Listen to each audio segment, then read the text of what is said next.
Hi guys, welcome back. In this video, I'm gonna teach you how to see who rewatched your stories on Snapchat. This is gonna be a quick and easy video, so let's jump right into it.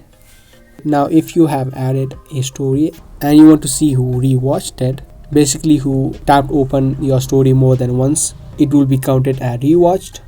Now, if you want to see that, you will need to have an account of Snapchat Plus. Without that option, you won't be able to use it in the free version of Snapchat. So to get the Snapchat Plus, you simply tap on the gear icon or the settings icon on the top right. You'll have an option of Snapchat Plus right here. You can easily tap on it and tap on subscribe.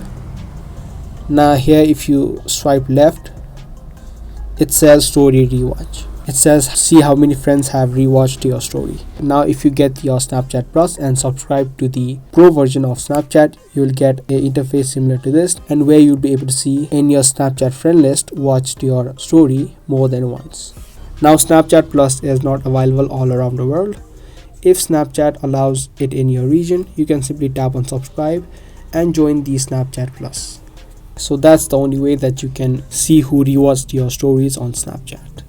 I hope this video helped you out. If it did, make sure to subscribe, share, and give this video a thumbs up. That's gonna be all for today, and I'll be back with more.